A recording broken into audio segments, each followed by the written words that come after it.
Magandang araw po sa inyong lahat, lalong-lalo na po sa mga giliw nating tagapakinig. Ang kwento pong ating mapapakinggan ay tungkol sa magkapatid na Jeros at Jet. Ang magkapatid na susubok talunin ang kasamaan para sa kalayaan ng kanilang baryo. Wala na silang mga magulang dahil ang kanilang mga magulang ay isa sa mga namatay dahil sa pagguho ng lupa. Nailigtas ang magkapatid dahil sa ginawang pagsasakripisyo ng kanilang mga magulang. Nang mga panahong yon, ay si Jeros ay 12, habang si Jet naman ay 4 na taong gulang. Dahil sa murang edad, hindi nila alam kung saan sila tutungo. Mabuti na lang at may isang matandang babae ang nagka-interes na kupkupin sila. Magmula noon ay sumasama na si Jeros at Jet para sa paggagapas ng saging. Ngunit dahil bata pa si Jet at kailangan pa nitong alagaan, ay itinatali ni Jeros ang kanyang kapatid sa kanyang likuran upang makapagtrabaho siya nang hindi naiistorbo. Yun lamang ang naisip na paraan ni Jeros upang makatulong sa matandang babae na kumupkup sa kanila. Lumipas ang 8 taon at ganap na binata na si Jeros, habang ang kanyang kapatid naman na si Jet ay pausbong na sa pagkabinatilyo. Tumutulong na rin si Jet sa paggagapas, kaya't malaki-laki na rin ang kanilang kinikita. Ngunit dahil gahaman ng kanilang amo na si Mang Leopoldo, ay halos 2 araw nilang sahod ang ikinakaltas sa kanila tuwing linggo ng sahod, dahil ang matandang babae na kumupkup sa kanila ay wala na sa gapasan dahil sa nagkasakit ito, at palagi nang ginagawa ni Mang Leopoldo ang pangbabawas ng sahod sa magkapatid dahil alam niya na hindi ito tulad ni Lola Aida na palaban, habang ang magkapatid naman ay tahimik lamang.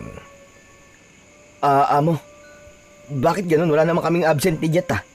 Bakit kulang ng 2 araw ang sahod namin? Kaya nga po pambili po sana namin to ng gamot ni Lola Aida. Ba't nagrereklamo ba kayo ha? Sa pamamaraan ko ng pagpapasahod? Hindi naman po sa ganun, amo. Kailangan lang po talaga May sakit po si Lola Aida Abay, wala akong pakialam dun. Sakto lang yan. Walang kulang sa ibinigay ko. O siya alis na. At marami pa sa sahod sa likuran nyo. Tinignan na lamang naming magkapatid ang sobre na hawak nila, habang isang sulya pa sa amo nilang humihit-hit ng tabako. Matapos nun ay umalis na ang magkapatid at sabay na tinahak ang daan pauwi sa kanilang tirahan. Bakit ba naman kasi hindi ka pa nagsusumbong kay Lola Aida, kuya Nakita mo naman nagpapagod tayo at hindi nagsasayo ng oras sa sagingan. Tapos sa sahod tayo ng kulang-kulang. Jet, kilala mo si Lola Aida. Kapag tungkol sa atin, halos guluhin niya ang buong baryo. Tsaka may sakit si Lola. Hindi na dapat siya istresin. Bakit kasi hindi na lang tayo maghanap ng ibang trabaho, kuya? Yung hindi matakaw sa pera yung amo. Manahimik ka nga dyan, Jet. Baka mamaya may makarinig pa sa'yo na tauhan ni Leopoldo Isumbong pa tayo ron. Tsaka, kung yan na naman ang pagtatalunan natin, Jet, ipahinga mo na lang ang bibig mo. Kita mo naman na hindi ako nakatapos kahit na elementary lang. Mula nang mamatay si nanay at tatay, sa panggagapas na nakatuon ng atensyon ko. Walang trabaho ang tatanggap sa tulad ko, Jet. Kaya pagtutulungan natin yung pag-iipon para kahit ikaw lang, sa atin 2 makapagtapos ay ayos na. Kahit na high school lang, Jet. Para naman hindi ka magaya sa akin na tagagapas na lang habang buhay. Pasensya ka na, kuya. Ayoko lang kasi na inaabuso ni Leopoldo yung kahinaan natin. Ayos lang, Jet. Ang mahalaga naman hindi napapabayaan si Lola Aida at naaalagaan natin siya tulad ng pag-aalaga niya sa atin noong mga bata pa tayo. Maliit lamang ang sinasahod nila sa gapasan ng saging, 200 sa isang araw. Ngunit dahil binabawasan ni Don Leopoldo ang kanilang lingguang sahod na dapat ay 1,200, ay 800 na lang ang kanilang natatanggap dahil sa kasakiman ng kanilang amo. Kuya, ito ang 600 oh. Itatabi ko na lang yung 200 para sa pag-iipon. Salamat, Jet, ha. Makakapag-stock tayo ng ilang dilata. Makakabili pa tayo ng gamot ni Lola Aida. Ay nako, buti na lang talaga. Meron akong kapatid marunong umintindi. Ay sus, ayan na naman si kuya. Mamaya niyan, umiiyak na yan. Sira ulo. O siya, dito ka lang muna. Bibili lang ako sa loob ng dilata para may stock tayo sa bahay. Tapos mamaya, sa butika naman tayo bibili. Tumangu-tangu lang si Jet at umupo sa harap ng malaking sari-sari store. Habang siya ay nakaupo, may mag-asawa ang dumaan sa kanyang tabi at bahagyang tumigil sa kanyang harap habang nag-uusap. At dahil nakatapat yun sa bata, ay hindi niya napigilan ang makinig. Ayon sa mga ito, ay may mga natagpuan na bangkay malapit sa sagingan ni Don Leopoldo. Ayon sa mga ito, ay wakwak ang kanilang dibdib. Wala nang lamang loob at dugo. Kinilabutan naman ang batang nakikinig. Kaya't nang bumalik ang kanyang kuya, ay agad siyang napakapit dito. Oh, ano nangyari sa'yo, Jet? Ba't parang takot na takot ka? Kuya, umuwi na tayo. Teka, bibili pa tayo ng gamot ni Lola. Sige, bilisan lang natin kuya. Ano ba nangyari sa'yong bata ka? Iniwan kita ng maayos dito ah. Kuya, basta, bilisan na natin. Naglakad na lang sila upang bumili ng gamot. Pagkatapos nun, ay naglakad na sila pauwi. Nadatna nila ang matanda na nasa tabi ng kalan at hinihintay na matapos ang kanyang sinasaing. At agad naman itong pinuntahan ni Jeros at pinaupo. Lola naman, di ba sabi ko po sa inyo, magpahinga na lang po kayo. Pag uwi namin kami na po ang bahala sa mga gawaing bahay. Lalong lalalaan rayo baka kung hindi ko igagalaw ang mga ito. Ayos na yung ganito. Kesa naman, lagi ako nakahiga o nakaupo. Mas lalong lalala yan, Lola, kung magpapagod po kayo. Nako, apo, hindi naman pwede. Maging pabigat lang ako sa inyo. Nagtatrabaho kayo sa initan habang ako nagpapakarena sa bahay. Lola Aida, hindi ho ganun yun. Magpahinga kayo para gumaling kayo. Ay nako, kahit na ano pa sabihin mo. Ay teka, nasaan ba si Jet? Nandyan lang po la, kasama ko pong umuwi. Sabay silang lumabas ng kusina at nakita nila si Jet na tulala at para bang malalim ang iniisip. Dahil hindi niya makalimutan ang kanyang mga narinig. At kahit balibaligtarin man ang mundo, ay hindi niya lubos maisip na may taong ganong kasama para sa isang karumal-dumal na tagpo na namumuo sa kanyang isipan. Jet, apo, ba't parang ang lalim yata ng iniisip mo? Ewan ko ba dyan la? Okay naman kanina yan Tapos bigla na lang naging ganyan. Ano bang iniisip mo, Jet? Pwede mo ba sabihin sa akin, apo? Oo, wala po ito lola. Hindi naman po mahalaga. Hindi mahalaga. Pero para ka nakakita ng multo. Sige na nga. Kanina kasi iniwan po ako ni kuya. Tapos may nag-uusap po. Tapos sasabi po, may mga bangkay raw po silang nakita. Doon po malapit doon sa may sagingan ni Man Leopoldo. Wakwak raw po yung tiyan tapos wala na po mga laman loob. Hindi kaya may aswang na po sa baryo, lola? Yan. Yan ang mga nakukuha mo sa kakabasa mo ng katatakutan. Tapos mahilig ka pang makinig sa usapan ng mga matatanda. O ano na pala mo ngayon? Kuya, iba naman yun Sabi ng mga nag-uusap kanina, wakwak yung katawan. Sino bang matinong tao ang gagawa nun? Aba, uso yan. Yung mga nangunguha ng tao. Tapos binibenta yung laman loob. Malay mo naman kuya, halimaw talaga, di ba? Ay sus, nagpapaniwala ka na naman. Mga apo, nasa harapan niyo ako tapos ganyan kayo. Jeros, Jet, parehong pwede ang mga sinabi niyong dalawa. Basta, palagi na lang kayo mag-iingat. Yan, si kuya kasi. Oh, bakit ako na naman? Tama na. Yan ang ibig ko sabihin, huwag na kayo magtalo. Kalimutan mo na yung mga narinig mo, Jet. Ikaw naman, Jeros, maghain ka na. Kumain na tayo. Para maaga kayo makapagpahinga. Alam kong pagod kayo kakagapas. Sige po la. Mabilis na naghain si Jeros. Nagbuka siya ng isang dilata at yun ang pinagsaluhan nilang tatlo. Tahimik silang kumain at pagkatapos ay lumabas ng bahay si Jet.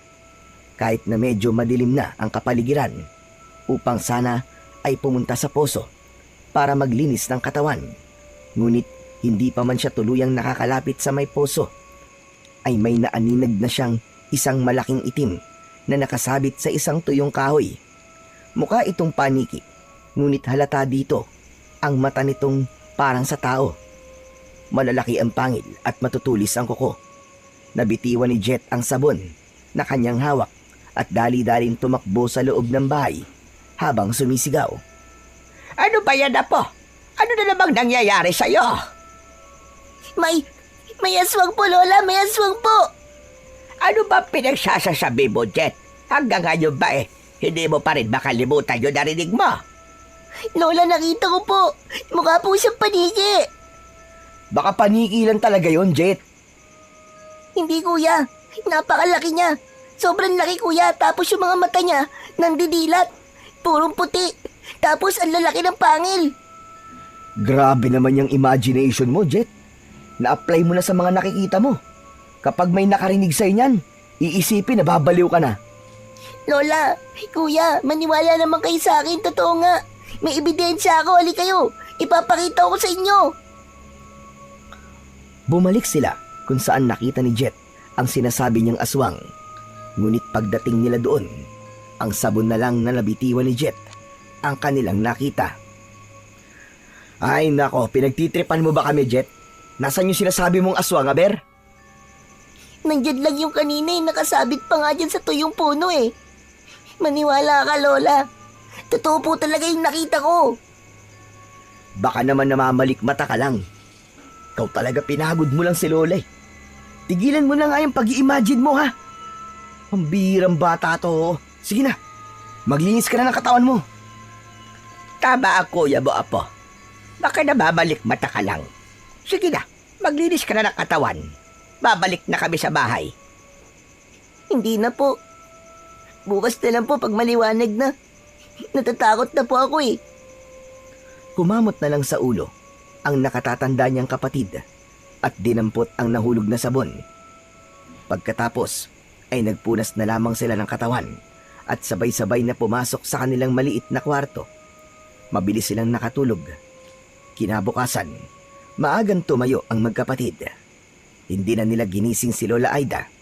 Ipinaghanda na lamang nila ito ng makakain, almusal at pangtanghalian. Oh, ano? Hindi ka ba maliligo? Mamaya na lang, kuya, pag uwi. Di ang baho mo yan. Mangangasim ka panigurado. Pagpapawisan ka mamaya. Buong araw pa naman tayo magbibilad sa araw. Nagsalita. Hindi ka rin naman naligo Kaya pareho lang tayong babaho nito. Oo na. Ay nako. O siya. Bitbitin mo na yung baunan natin. Baka mahuli pa tayo. Sermo na naman ang aabuti natin ito. Naglakad sila ng sabay. Pagdating sa sagingan ni Mang Leopoldo, ay iilan pa lamang silang naroroon. Ngunit dahil nakagawian na nila na kapag may maagang dumarating, ay dapat mag-umpisa na sila sa panggagapas. Kaya dali-dali silang kumuha ng gloves at itak para makapag-umpisa na. At nang dumating ang oras ng kanilang pahinga, ay doon dumating ang kanilang amo na si Mang Leopoldo. May dala itong mga tinapay at isang jug ng malamig na tubig. Yun ang naging meriende nila. Ngunit habang sumusubo ng tinapay ang nakababatang kapatid ni Jeros, ay may napansin itong itim na itim sa tinapay. At agad niyang iniluwa ang tinapay na nasa kanyang bibig. Ano ba yan, Jet? Kuya, tignan mo naman kasi to. Papatayin yata tayo ng Leopoldo na yun May amag yung tinapay. Uy, Jet, ano ka ba? Hinahamon pagsasalita mo. Kapag narinig tayo niyan, yari tayo. Kaya umayos ka. Hoy, kayo riyan. Ano naririnig ko ang pangalan ko dyan, ha? Kasi naman po, amo, yung tinapay po. Mabilis na tinakpan ni Jeros ang bunganga ng kanyang kapatid at ngumiti ito kay Don Leopoldo na nasa kanilang harapan. Masarap po. Masarap po yung tinapay. Itinaas lamang ni Mang Leopoldo ang kanyang isang kilay at saka siya tumalikod. Nagtungo ito sa isang kubo at isinara niya ang pintuan nun habang ang magkapatid naman ay nagkatinginan. Pwe! Kuya, mas mamamatay ako sa kamay mo eh. Ano ba yan? Ang baho. Ayusin mo kasi, Jet. Kapag sinabi mo yung tungkol sa amag, siguradong hindi tayo bibigyan uli nun. Parang hindi mo alam ang ugali ng panot na yun. Ibulsa mo na lang yan. Tapos, pagdating sa loob ng sagingan, ibabaon natin para hindi makita ng panot. O sige kuya, pengi na lang ako ng tubig. Uminom na lang sila ng tubig. Pagkatapos ng oras ng kanilang pahinga, ay bumalik na sila sa loob ng sagingan. Nakalimutan naman nila ang tinapay na kanilang ibabaon sa lupa. Nagpatuloy na lamang sila at habang patuloy sila sa paggagapas, disgrasyang natabas ni Jeros ang isang malaking puso ng saging. Hala kuya, ibabawas ni Panot yan sa sahod natin. Huwag kang maingay! Diyos ko, dapat natin tong itago. Dali, mag-okay ka! Bilisan mo! Ano yung narinig kong itatago nyo, ha? Napasalampak na lamang sa upo ang kapatid niyang si Jet upang matakpan ang puso ng saging na disgrasyang natabas ni Jeros. Kinabahan naman ang magkapatid dahil unti-unting lumalapit ang kanilang amo. Amo, ito pong tinapay, itatago po namin para po mamaya may mamimerienda pa po kami. Inilabas niya ang tinapay na nakabulsa sa kanya upang ipantakip sa katotohanan na kanilang nagawa. Ngunit hindi kumibo ang kanilang amo na nakatayo sa kanilang harapan. Dinignan lamang sila nito na para bang binabasa ang kanilang mga muka kung sila ba ay tunay na nagsasabi ng totoo. Pinilit na ngumiti ng magkapatid upang hindi mahalata na hindi talaga ang tinapay ang tunay na kanilang itatago. Opo, Among Leopoldo, yung tinapay po talagang itatago namin. Baka po kasi magutom kami ulit mamaya eh. Bakit ka nakaupo? Lampasalampak, Jet. Ano po kasi, may langgam po sa puwet ko. Sinusubukan ko pong ikaskas sa lupa. Opo. Sabi ko nga po sa kanya, tutulungan ko na lang siya sa pagkamot eh. Ayaw naman po niya, kaya po kinakaskas na lang po niya ang puwet niya sa lupa. Tinignan lamang sila ni Mang Leopoldo habang humihit-hit ng kanyang tabako. Bago ito tuluyang tumalikod at umalis, nagpasalamat naman ang magkapatid at pinaniwalaan sila ng kanilang amo dahil alam nila na siguradong malaki ang ibabawas sa kanilang sahod pag nagkataon. Ihuhukay na sana ng magkapatid ang puso ng saging, ngunit naisipan nila na pwede nilang maiulam yon. Ipinatabi na lamang niya sa kanyang kapatid upang iuwi na lang nila mamaya. Hindi na nag-usap ang magkapatid at nagpatuloy na sila sa kanilang paggagapas. Nang dumating ang oras ng tanghalian ay bumalik na sila sa kanilang pahingahan. Ngunit pagdating nila doon ay nakita nila ang kanilang amo na nakaupo malapit sa kanilang pahingahan. Hinintay nito na makumpleto silang lahat at sinabi nito na kalahating araw lang muna sila dahil may pupuntahan nito. Nagtinginan naman ang magkapatid at agad na tinapos ng kanilang amo ang usapan na yon at sumakay na sa kanyang kotse habang ang magkapatid naman ay hinintay na umalis lahat ng kanilang mga katrabaho. Ayan, Jet, wala na mga kasama natin. Kunin mo na yung pinatago ko sa'yo, tapos ilagay mo rito sa bag ha. Uwi na tayo kagad. Ala kuya, ba't ako lang? Dapat tayong dalawa. Ay nako. O siya, bilisan na natin. Kinuha nila ang itinago nilang puso ng saging.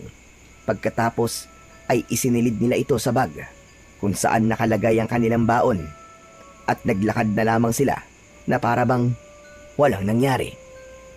Kuya, paano kung malaman ni Don Leopoldo itong ginawa natin? Bahala na, Jet. Mahalaga, nakalusot tayo ngayon. Nakatakas nga tayo kay Mang Leopoldo. Pero pag nalaman naman ni Lola Aida yung ginawa natin, sigurado naman na pagagalitan din tayo nun. Huwag mo na lang isipin, Jet. Magmadali ka na lang. Makalipas ang ilang minuto, ay narating na nila ang kanilang tahanan. Naabutan nila doon si Lola Aida na kumakain pa lang. Nandun din ang isang kilala bilang magaling na mang-aararo ng mga bukirin sa kanilang baryo. Nagtaka naman ang magkapatid dahil madalang lamang nilang nakikita ang taong yon.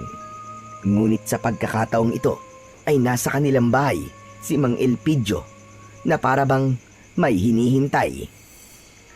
Mano po, Lola? Mano po? Aba, napaaga yata ang uwi nyo ngayon Ela, may pupuntahan daw po si Don Leopoldo eh. Sabi niya kalahating araw daw muna kami ngayon. Kayo lang? Hindi po, Lola. Kami pong lahat sa sagingan. Mukhang mahalaga po yung pupuntahan ni Don Leopoldo kasi nagmamadali po siya Aba, tamang-tama pala. At hindi na kailangan maghintay nitong si Elpidio. Nakawala kasi yung kalabaw niya. Gusto niya mamayang hapon, tulungan niyo siyang maghanap. Huwag kayong mag-alala mga bata. Bibigyan ko naman kayo ng pakonsuelo. Ang hirap lang talagang maghanap mag-isa Naku, Mang Elpidio, hindi po kami tatanggi dyan. Total naman po maaga pong naging pahinga namin kaya kayang-kaya pa po namin maghanap. Teka, may tanda ho ba yung kalabaw nyo? Meron. May telang nakatali sa mga sungay ng kalabaw ko. Kulay pula. Tamang-tama ho. Mas mabilis po kasi maghanap lalo na kapag may tanda yung hinahanap. Siya. Aalis na ako, Lola Aida, Jeros, Jet. Puntahan nyo na lamang ako sa may kakahuyan mamaya, ha? Ingat po kayo, Mang Elpidio. Pag-alis ni Mang Elpidio, ay dali-daling nagpunta si Jeros sa kanilang kusina. Pagdating doon, ay inilabas niya ang malaking puso ng saging na nakapaloob sa kanilang bag. Sinundan naman yun ni Jet. Iniwan nila si Lola Aida sa sala kung saan ito kumakain, habang si Jeros naman ay inuumpisan ng alisan ng balat ang puso ng saging. Inaalis niya ang parteng matitigas nito. Nagtaka naman ang magkapatid dahil para bang hindi nauubos ang matigas na parte ng puso ng saging. Pinagpatuloy lamang ni Jeros ang pagbabalat. Lumapit naman ang kapatid niyang si Jet na nakakunot ang mga noo. Bomba ba yung puso ng saging, kuya? Parang wala lang tayong mapapakinabangan dyan Kukunin ko lang yung pinakamalambot na parte tapos ilalaga ko. Nako, masarap isausaw sa suka yun Pero parang walang katapusan yung matigas na parte, kuya. Lalambot din yan. Ang gawin mo na lang, kunin mo tong mga kalat tapos itapon mo na yung iba. Baka madatnan pa ni Lola to Teka lang, kuya. Pagtalikod ni Jet upang kumuha ng maliit na supot, ay siya namang sigaw ng kanyang kuya dahil sa may liwanag na dumikit sa kanyang palad. Kaya't hindi pa man nakakakuha ng supot ang bata, ay agad na itong bumalik. Kuya, ano nangyayari sa'yo? Jet! Alisin mo itong nasa kamay ko! Ano ba kasi yan? Yung puso ng saging. Pagkaalis ko, lahat ng balat niya, may mukhang saging sa loob pero kambal, tapos nung hinawakan ko, dumikit sa kamay ko Dalian mo, alisin mo na kagad, Jet! Hilahin mo! Tutulungan sana ni Jet ang kanyang kuya. Ngunit nung subukan niyang hilahin ang nakadikit sa kamay nito, ay parang naging magnet ito at dumikit din ang kanyang palad sa bagay na nakadikit sa palad ng kanyang kuya. Sinubukan nilang alisin at hilahin ang bawat isa. Ngunit nang malakas nilang hinatak ang bawat isa, ay may isang liwanag ang lumitaw at siyang dahilan upang mawalan sila ng malay. Nagising na lamang sila sa isang kubo na hindi pamilyar sa kanila at wala rin silang maalala sa mga nangyari. Mga apo ko, gising na kayo. Nako, salamat naman sa Diyos. Lola, ano po ba nangyari? Nakita ko na lang kayo ng kuya mo sa kusina. Pareho kayong walang malay. Aray, ang sakit po ng ulo ko. Di ko alam ang mga nangyari. Kahit nga ako, kuya eh. Ang naalala ko lang, pinuntahan kita sa kusina, yun lang. Ano ba nangyari sa inyong dalawa? Pinakakaban niyo ako. Buti na lang tinulungan ako ng mga kapitbahay natin na madala kayo rito. Nasaan ho ba tayo? Nandito tayo ngayon sa kubo ni Elpidio. Maliban kasi sa kilala siya bilang magaling na mga araro, ay kilala din siya sa paggagamot dahil galing ang pamilya niya sa isang angkan na mga albularyo. Kaya dito ko kayo dinala. Hala, oo nga pala, kuya. Nagpapatulong si Mang Elpidio sa paghahanap ng kalabaw niya, di ba? Teka lang mga apo, wag naman kayo magmadali. Kaya nyo na ba? Hindi na ba masama ang pakiramdam nyo? Kaya na po la. Ikaw ba, Jet? Kaya mo na ba? Oo, kuya. Wala namang masakit sa katawan ko eh. Ilang sandali pa ay pumasok na si Mang Elpidio sa kubo. May dala itong hindi kilalang dahon. Nang makita niyang may malay na ang dalawa, nagulat ito. Para bang hindi niya inaasahan na mangyayari yon. Aba, gising na pala kayong dalawa. Bakit po? Hindi niyo po ba inaasahan ng pagising namin ni kuya? Kaya nga po, ano po ba talaga nangyari? Gusto niyo ba talaga malaman? O baka naman may alam na kayo? Wala ba kayo naaalala? Nagtinginan ang magkapatid na para bang inaalala kung ano ang tunay na nangyari. Ngunit kahit na anong gawing hukay nila sa kanilang isipan, ay hindi talaga nila maalala ang mga nangyari. Kagagaling ko lamang sa inyo kung saan kayo nakita ni Lola Aida na walang malay. Maaari ko ba malaman kung saan galing ang puso ng saging na yon? Sa ano po? Sa sagingan po ni Don Leopoldo. Disgrasya ko pong nagapas habang nagtatrabaho kami kanina. Teka, puso ng saging. Alam ba ito ni Leopoldo mga apo? Hindi nga po, Lola eh. Hindi po namin sinabi ni kuya dahil alam po namin na ibabawas niya po yun sa sahod namin. Kaya tinago po namin. Tsaka, inuwi po namin. Naku bahabagin langit. Alam nyo ba na yun ang pinakaayaw ni Leopoldo na gawin ng mga trabahador niya? Kapag nalaman niya yun, sigurado mag-iinit ng gusto ang kanyang ulo. Dati, nung hindi ko pa kayo kasama sa paggagapas, may nahuli siyang isa kong kasamahan. Nag-uuwi ng mga puso ng saging. Hindi naman masasabi at wala kaming matibay na ebidensya.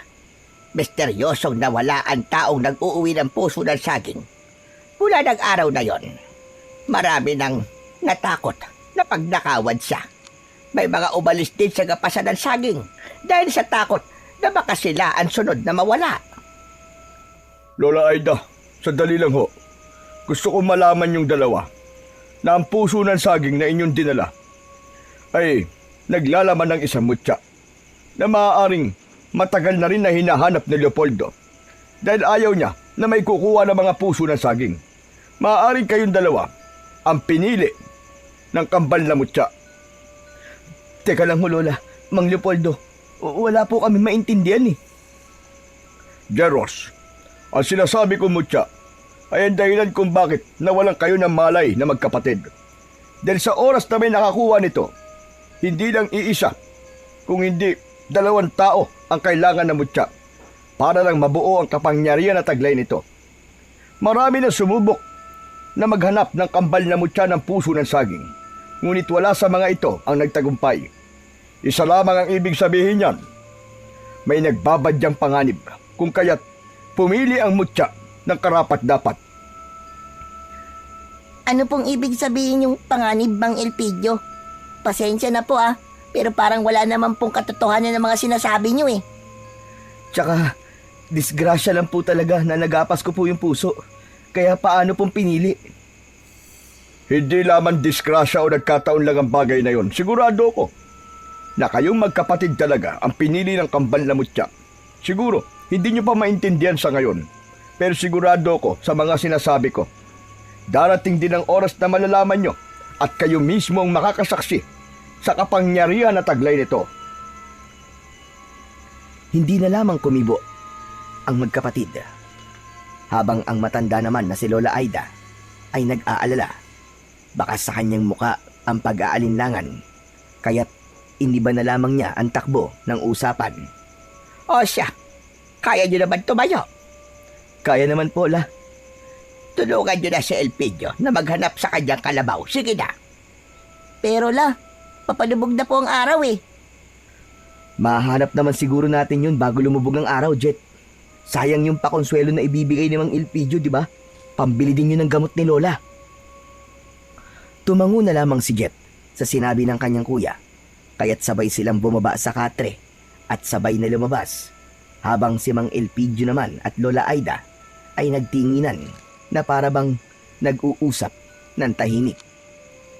Hindi ko maintindihan kung bakit ang mga bata pa ang pinili ng butya. May dahilan, Lola Aida, kung kaya't sila ang pinili nito. Hindi basta-basta pipili ang isang makapangyarihan na bagay kung hindi niya nakitaan ang nilalang ng kabutihan. Pero mga bata pa sila, Elpidio. Wala bang paraan para maalis sa kanila ang mutya? Wala, Lola Aida. Dahil ang kambal na mutya ng puso ng saging, ayon sa aking ama at lolo, nang sila ay nabubuhay pa. Kapag ang mutya ng puso ng saging ay dumikit sa katawan ng tao at magkakaroon pa ito ng isa pang kasama, ay magiging parte na ito ng kanilang katawan. Diyos ka, bakit sila pa? Napakabata pa nila para pumasa ng isang mabigat na responsibilidad. Huwag ka na mag-alala sa kanila, Lola Aida. Hindi ho sila pababayaan ng mutya. Alam niyo naman po, ang taglay na kapangyarihan ng mutya na yon, hindi ba? Oo, Elpidio. Kahit naman nagtataglayo ng isang malakas na kapangyarihan, ay hindi pa rin ako mapalagay. Dahil ayon sa pangitain ng aking ninuno, sa matagal na panahon na tahimik na pamumuhay ng mga tao, ay lalaganap ang isang madilim at hindi inaasahang mga halimaw. Paano kung taglay na nga nila ang mutya, pero mapahamak pa rin sila? Hindi naman po siguro mangyayari yun, Lola. Dahil walang sino man ang makakatalo sa kabutihan. Tumingin na lamang sa kawalan ng matanda.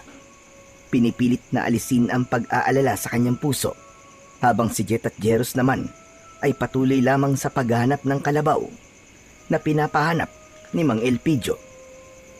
Kuya, naniniwala ka ba sa mga sinasabi ni Mang Elpidio?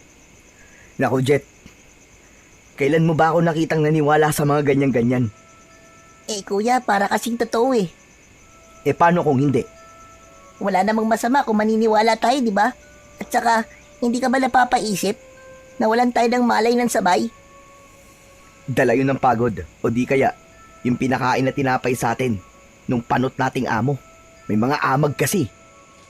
Ewan ko, kuya. May parte kasi sa akin na para bang nagsasabi na paniwalaan ko sila eh. Ikaw lang.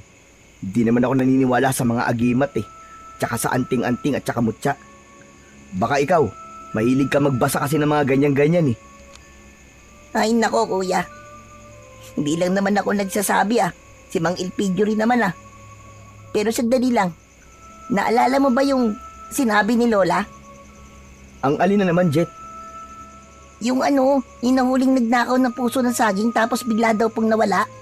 Hindi kaya dahil yung kay Don Leopoldo, kaysa sama ng ugali ng panot na yun, hindi malayo na siya ang may gawa nun. Naku, Jet ah, magdahan-dahan ka sa mga sinasabi mo. Baka mamaya may makarinig yan sa'yo. Isumbong ka kay Don Leopoldo. Yari tayo doon pag nagkataon. Sino naman makakarinig sa atin dito? Tignan mo nga nasa gilid tayo ng ilog. Wala namang ibang tao dito eh. Basta mag-iingat ka palagi sa mga sinasabi mo. Lalo na kapag nandun tayo sa gapasan. Mahirap na. Kilala mo naman yung matandang panot na yun. Mainit ang dugo sa atin. Oo na, kuya. Mag-iingat na ako sa susunod. Nako, padilim na. Di pa rin natin nakikita yung kalabaw. Baka abutin tayo ng dilim dito, kuya. Speaking of kalabaw, Jet. Ayun oh, nasa kabilang ilog. Aba, paano nakarating yan dyan? Aba malay ko, hindi na mahalaga yun, Jet. Alam mo ang mahalaga, maiuwi na natin siya. Lulusob tayo sa tubig? Ay hindi, maglalakad tayo sa tubig. Natural, lulusong tayo. Napakamot na lang sa ulo ang batang si Jet dahil sa sinabi ng kanyang kuya. Sabay nilang nilusong ang tubig sa ilog para makalipat. Lumangoy ang binata na si Jeros habang hawak naman niya ang kamay ng kanyang kapatid. Ngunit ang pinagtataka nila kung bakit nakaakyat sila nang walang kahirap-hirap. Kasabay nun ang parang dagta na nasa kanilang mga palad. Ano ba naman yan, Jet? Hindi ka ba nagugas ng kamay? Bakit may mga dagta ang kamay ko? Na kuya, ako nga rin oh, may dagta. Baka nga ikaw dyan ang hindi nagugas ng kamay tapos ako pa tong sisisihin mo. Hoy, gumamit ako ng gloves, no? Ako rin naman ano nga kala mo sa akin? Basta. Mamaya magugas ka ng kamay. Tara, kunin na natin yung kalabaw. Nilapitan na nila ang kalabaw. Nagpasalamat naman sila at hindi ito mailap. Kaya pala hindi ito makauwi dahil nakapulupot ang tali nito sa mga talayb. Mabilis nilang kinuha yon at sabay na tinahak ang daan. Naabutan na sila ng dilim at habang naglalakad, napansin nila ang pagkabalisa ng kalabaw para bang ayaw nitong tumuloy sa paglalakad. Nang narating nila ang isang malaking puno ng akasya na malapit sa tabing ilog, ay napahinto sila dahil huminto ang kalabaw. Ayaw na nitong maglakad. Maya-maya pa, isang kakaibang tunog ang narinig ng magkapatid. Napakapit naman si Jet sa kanyang kuya. Napansin na lamang nila ang kalabaw na bigla na lamang lumuhod sa kanyang kinatatayuan. Hayop na yan! Ano ba nangyayari sa iyong kalabaw ka? Makisama ka naman! Ang dilim-dilim na oh! Wala pa kaming dalang kahit na anong ilaw! Tumayo ka na dyan! Kuya, natatakot ako. Ayang ka na naman, Jet ha! Pinaiiral mo na naman yung pagiging matatakotin mo eh. Umayos ka nga! Nandito pa naman tayo sa may puno ng akasya. Pinilit ni Jeros na patayuin ang kalabaw. Ngunit kahit na anong pilit nito, ay ayaw pa rin itong tumayo at maglakad. Lumayo na rin ang tunog na kanilang naririnig. Ngunit nang tumingin si Jeros sa kanyang harapan at bandang itaas, napansin niya ang isang nilalang na parang paniki na nakasabit. Hindi ito nag-iisa dahil 4 ang mga ito. Sinubukan pakalmahin ng binata ang kanyang sarili. Sinubukan niyang isipin na isa lamang yung ordinaryong paniki. Ngunit sa muli niyang pagtingala ay napansin niyang sila ang tinitignan ng mga ito hanggang sa umangil ang mga yon ng napakalakas. Ganun na lamang ang panlalaki ng kanyang mga mata nang mapansin niyang lumipad ang mga ito at nagpaikot-ikot sa kanila. Hinigpitan ni Jet ang pagkakakapit niya sa kanyang kuya habang si Jeros naman habang nakahawak sa lubid ng kalabaw ay mahigpit niyang inakap ang isang kamay ng kanyang kapatid. Anak ka ng tinalupang tokwa, oo! Anong mga to? Hinayupak na yan! Buisit na kalabaw ka kasi! Nag-inarte ka pa eh! Kuya, ganyan yung nakita ko dun sa tuyong puno na malapit doon sa may poso. Kuya, mga aswang ang mga yan. Manahimik ka nga dyan, Jet! Nakikita ko naman eh! Subukan niyo lumapit sa amin! Sinasabi ko sa inyo! Hindi ako natatakot sa mga itsura nyo! Mas matakot kayo pag daawakan ko kayo sa leeg! Hindi ko talaga kayo titigilan hanggat hindi kayo nagkukulay ube! Sa itim nga mga yan, kuya. Malabong maging kulay ubi ang balat ng mga yan. Tumahimik ka na nga dyan, Jet! Ang daldal mo! Nagpatuloy lang ang 4 na aswang na mukhang paniki sa pag-ikot sa kanilang magkapatid hanggang sa isa-isa ang mga ito na umatake. Hindi naman alam ng magkapatid ang gagawin, kaya't agad na nag-isip ang binata ng pwedeng gawin. Napansin niyang mahaba ang lubid ng kalabaw, kaya't niluwagan niya ito at yun ang ginamit na panghataw sa mga lumalapit na aswang. Bawat hagupit niya sa mga aswang ay nag-iiwan yun ng nagliliyab na sugat. Pagkatapos ay sinubukan ng mga aswang na dagitin ang kapatid niyang nakakapit ng maigpit sa kanyang damit. At nang makuha ng aswang ang buhok ng kanyang kapatid, sinubukan niya itong ilipad, ngunit maigpit itong niyakap ni Jeros sa bandang paanan. Umiiyak naman sa sakit ang bata hanggang sa nahawakan ng bata ang kamay ng aswang na ginagamit nito na panghila sa kanya. Pagkatapos nun, ay dumikit ang kamay ng aswang sa batang si Jet. Ngunit habang nakadikit ang kamay ng aswang, halata dito ang paso na kanyang natatamo. Napansin din yun ng binata, kaya't doon na bumalik ang alaala niya sa mga nangyari sa kanila ng kanyang kapatid. Kaya't sinubukan niyang mahawakan ng ibang aswang. Ang isa ay nahawakan niya sa pakpak. Ipinaikot-ikot niya yon at sabay na binitiwan. Naalala ko na, Jet! Ako rin, kuya. Yung maliwanag na bagay na dumikit sa kamay mo. Tapos, nung sinubukan kong alisin, dumikit din yung isa kong kamay. Tumango ang kanyang kuya.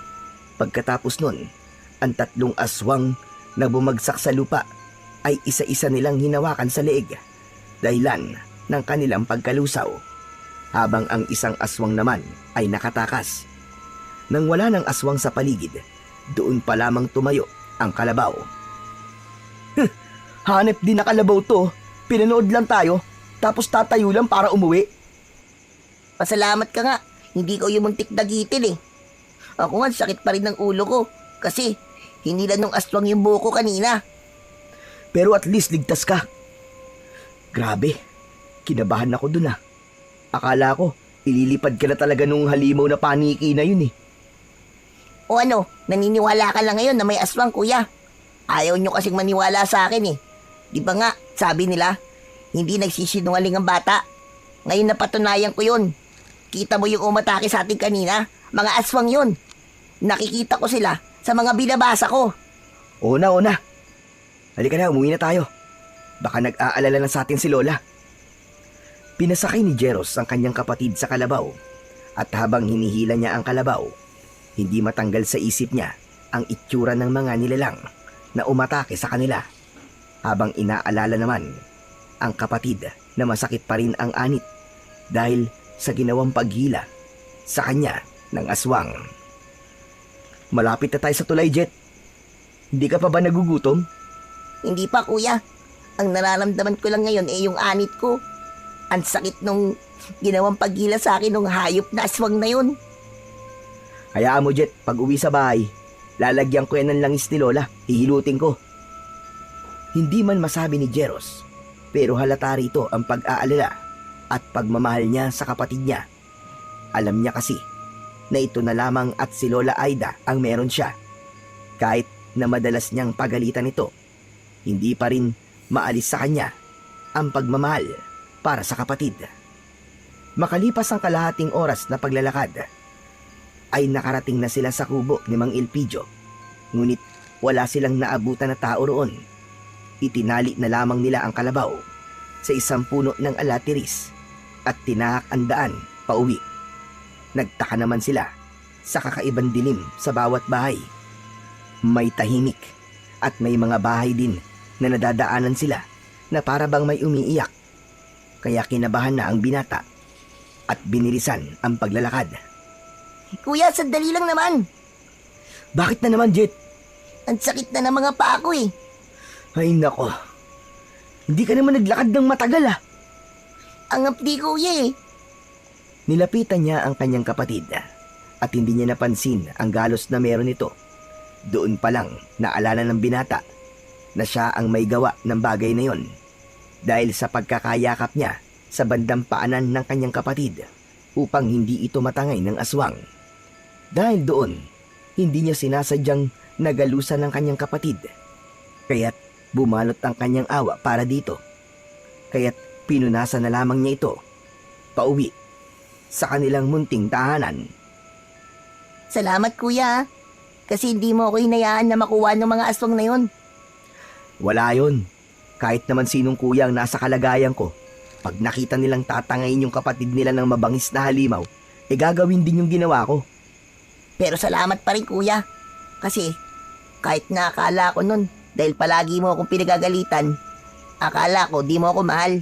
Pero pinakita mo sa akin ngayon na mahalaga pala ako sa'yo.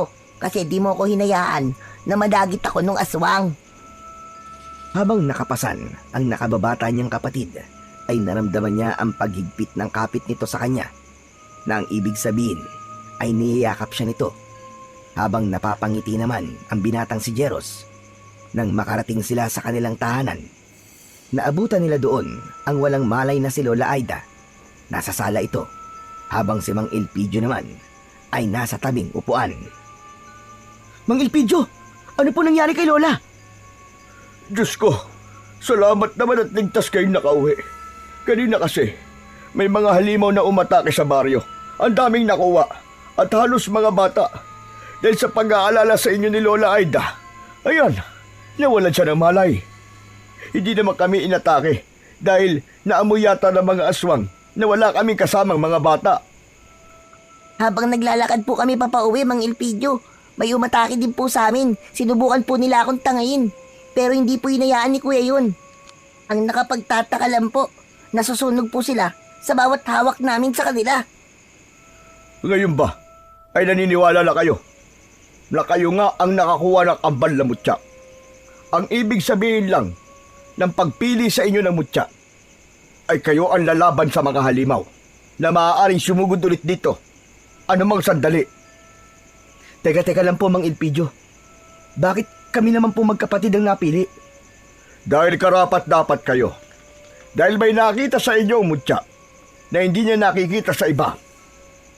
Pero paano pong kapatid ko? Napakabata niya pa po. Ayos lang sana kung ako lang. Pero David po ang kapatid ko.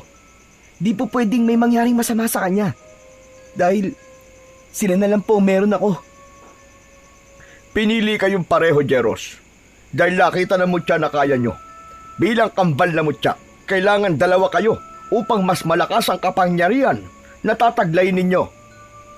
Ano po bang kapangyarihan ang meron nito? Mukhang interesado ka na. Sige, sasabihin ko sa inyo magkapatid kung ano ang kakayahan ng mutya na inyong tangan. Ang kambal na mutya ng puso ng saging. Kung sino man ang dalawang taong magtatangan nito ay magiging malakas. Naglalabas ng isang nakakapasong malagkit na likido. Ngunit gumagana lamang yon sa mga halimaw sa dilim. Sa oras din na ginamit nyo ang matigas na bahagi ng dahon ng saging sa pakikipaglaban, ay magiging taglay nito ang likidong lumalabas sa pareho nyong mga kamay. Ngunit hindi nyo maaaring gamitin ang mutya sa kasamaan dahil kusa itong lalabas sa inyong mga katawan. Hala Kuya, tulad dun nangyari kanina. Inaasahan ko ng paglapit sa inyo ng mga aswang dahil nararamdaman nila ang mutya sa inyo. Sigurado kong matagal na din nilang ninanais na makuha ang kambal na mutya. Habang nag-uusap sila, ay nagising ang matandang walang malay. Tinignan sila nito na para bang alalang-alala. Nilapitan naman ng magkapatid ang matanda at parehong niyakap. Habang si Mang Elpidio ay nagpaalam na. Naghapunan na ba kayo, mga apo? Hindi pa nga po, Lola eh. Kumusta na po ang pakiramdam nyo, La? Ayos lang po ba kayo? Wala po bang masakit sa katawan nyo? Ayos lang naman ako. Nag-alala lang ako sa inyong dalawa. Kumain na muna kayo, mga apo. Sige na. Nakahanda na ang pagkain sa lamesa. Tinakpan ko lang. Tumango ang magkapatid at bago pa sila lumapit sa pagkainan, ay niyakap muna nila ang matanda at tahimik na lumapit sa pagkainan. Pagkatapos nun, ay kumain sila ng tahimik. Matapos nila kumain, ay bumalik sila sa tabi ni Lola Aida. Nadatnan nila ang matanda na malalim ang iniisip. Tapos na po kaming kumain, La. Ikaw po ba? Ayaw niyo pa pong kumain? Kumain na ako, mga apo. Inasikaso ako ni Elpidio. Ella, bakit po ba kayo nawalan ng malay? Nag-alala lang ako sa inyo, ng kuya mo. Kasi, umatake kanina mga aswang na mukhang panike. Tapos kayo ay nasa labas. Hindi ko na napigilan ang aking sarili na mag-alala ng gusto. Ayos lang naman po kami, La. Hindi naman po kami napano eh. Ikaw Kuya, ayos lang. Kasi hindi kasi nabulutan ng aswang. Ano ka ba? Anong sinabi mo, Jet? Napahilamos na lamang sa muka ang kanyang kuya na nakatingin sa kanyang batang kapatid dahil balak niya sanang itago na lamang sa kanilang lola ang nangyari. Ngunit dahil sa kadaldalan ni Jet ay hindi niya na magagawa yon. Sinubukan po akong dagitin ng aswang, Lola. Gamit po ang buhok ko. Ang sakit pa nga po ng anit ko eh. Pero la, di naman po siya nakuha eh. Sige na po la, magpapahinga na po kami. Pahinga ka na rin po. Hinila ni Jeros ang kanyang nakababatang kapatid papasok sa kanilang silid at dinuro niya ito sa muka na dahilan upang ipagtaka naman ni Jet. Ang daldal mo talaga. Nakita mo naman na nananahimik na ako. Gusto mo talagang mag-alala ng gusto sa'yo si Lolay, no? Hindi mo nalang inisip na pwedeng makasama sa kanya yon. Sorry kuya, hindi ko naman po sinasadya eh. Sa susunod huwag kang ganun. Ingatan mo mga sasabihin mo. Isipin mo muna kung makakasama ba yun sa nararamdaman ni Lola. Pasensya na kuya, hindi ko talaga sinasadya.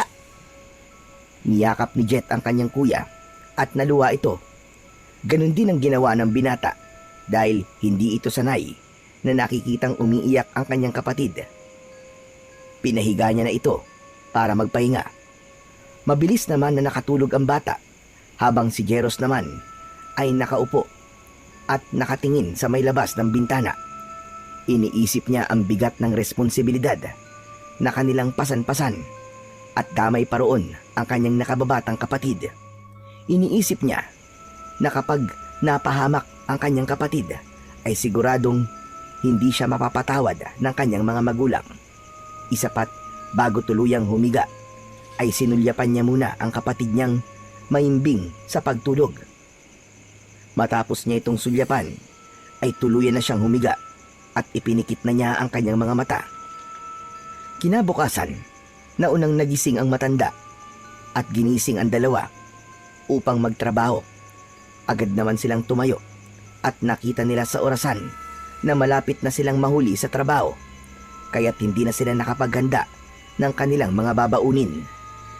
Lola Aida, aalis na po kami ni Jet O siya, sige. Mag-iingat kayo. Hindi na nag-aksaya ng oras ang magkapatid. Mabilis nilang isinubo ang tig-2 pandesal sa kanilang mga bibig at kinuha ang bag na may lamang gloves at panggapas at mabilis silang tumakbo. Dahil sa bilis nila sa pagtakbo ay di na nila namalayan na mabilis silang nakarating sa sagingan. Pagdating doon, nadatnan nila ang mga kasama nilang nakaluhod sa lupa. Habang si Don Leopoldo ay may hawak na pamalo, habang may isang lalaki sa tabi niya ang nakaupo sa lupa, hubad ang pang-ibabaw at pang-ibabang saplot at puno ng latay sa katawan.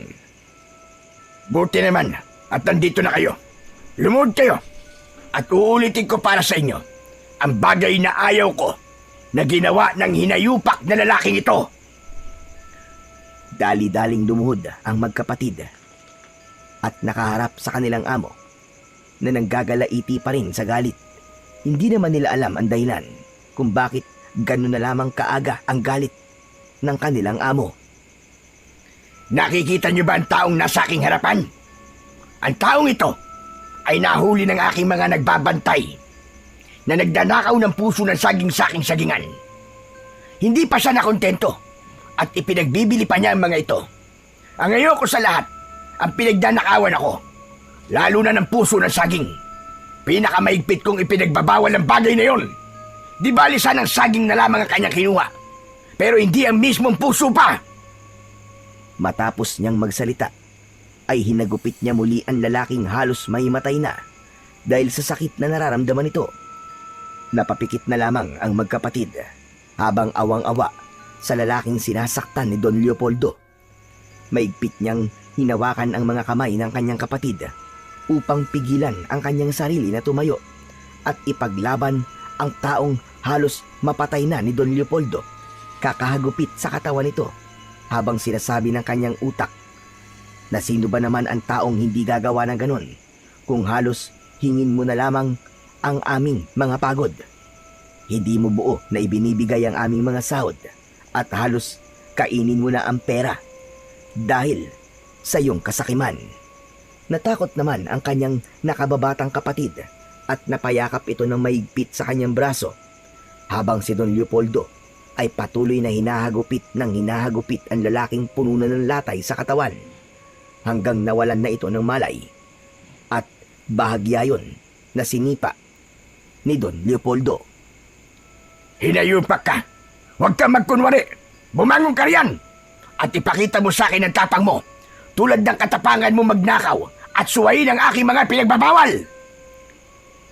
At dahil hindi na kinaya ni Jet ang mga kaganapang yon, ay mabilis siyang lumapit sa taong nakahandusay. Hinawakan niya sa leeg ito at inilapit ang kanyang tenga sa dibdib nito. Amo, hindi na po siya humihinga. Tapos pinipilit niyo pa po siyang bumangon. Binigyan ba kita, Jet, ng pahintulot na mangialam? Jeros, alisin mo rito ang kapatid mo bago magdilim ang paningin ko at madamay siya sa galit ko. Jet, ano ka ba? Anong ginagawa mo? Bumalik ka nga rito! Hayaan mo ako, kuya. Matagal na ako nagtitimpi sa panot na to eh. Anak ng 7 kalabaw, oo. Yari na! Anong sinabi mo? Ang sabi ko, oo, hindi nyo nga ako binigyan ng pahintulot, Don Leopoldo. Pero wala po kayong karapatan kasaktan ng mga tao walang ginawa kung di maghanap buhay lang. Maghanap buhay? Matatawag mo bang hanap buhay ang pagnanakaw, ha, bata? Hindi po pagnanakaw ang ginawa niya. Kinukuha niya lang po ang dapat para sa kanya. Hindi po ba pagnanakaw rin po ang ginagawa niyo sa amin? Kasi ninanakaw niyo po ang karapatan ng mga tao para magsalita. Halos hingiin niyo na lang po ang pagod namin. Pagdating sa sahuran, halos 2 araw po sa sahod namin ang ibinabawas niyo. Minsan 3 pa nga eh. Ginaganito ho ba namin kayo? Hindi po, di ba? Kaya't kahit sino talaga ay gagawin ang ginagawa ni Manong. Hindi ko sinasabing maganda po ang ginawa niya. Pero hindi po sa lahat ng oras ay tama po ang mga pinagagagawa ninyo. Halos patayin niyo na nga po kami. Pinapakain niyo po kami ng tinapay na may amag at papainumin ng tubig na may kalawang. Anong klaseng tao po ba kayo? Ay mali. Hindi nga pala kayo tao. Kasi pinapakita nyo na mas masahol pa po kayo sa hayop. Hayop! Hayop! Hayop! Nagpantig naman ang tenga ni Don Leopoldo nang marinig niya ang salitang hayop. Kaya't sa inis nito sa batang nakaupo at hawak ang braso ng nakahandusay na lalaki, ay hahagupin sana niya ito ng kanyang hawak na pamalo.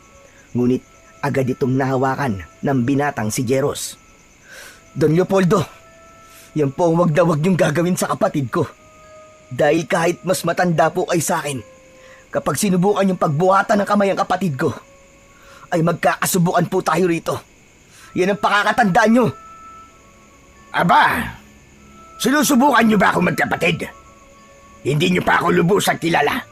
Baka pag nalaman niyo kung anong klaseng tao ang karap niyo, magsibahaga ng mga buntot niyo at mawala ang tapang sa inyong mga balat. Hindi po kami natatakot sa inyo. At saka hindi na po namin kailangan makilala pa kayo ng gusto.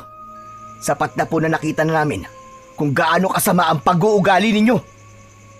Kung ganon, mga bata, kaladkarin niyo mga to at wag nang papapasukin sa akin sagingan. Dito na magtatapos ang pagtatrabaho niyo rito. Huwag niyo pong subukan na hawakan kami. Dahil hindi niyo na kailangan pang pakaladkad kami. Bukas ang gate niyo. Lalabas kami ng kusa ng kapatid ko. At saka wag ho kayong mag-alala. Dahil nasa plano na po talaga namin na iwan ang impyernong sagingan na ito. Tara na, Jet. Tumayo ka na dyan. At baka mahawa pa tayo sa ugali ng taon to. Kaya kayo mga agapas, ngayon pa lang, pag-isipan nyo na lang mabuti. Nasaksiyan nyo kung gaano kasama ang taon to. Ngayon pa lang, isipin nyo na mga buhay nyo. Hindi lang mga aswang na paniki ngayon ang dapat nakatakutan ninyo. Dahil mas nakakatakot ang meron sa pag-uugali ng taong to. Hinila na ni Jeros ang kanyang nakababatang kapatid at tuluyan ng nilisan ang gapasan ng saging. Habang naiwan naman doon si Don Leopoldo na nanggagalaiti sa galit.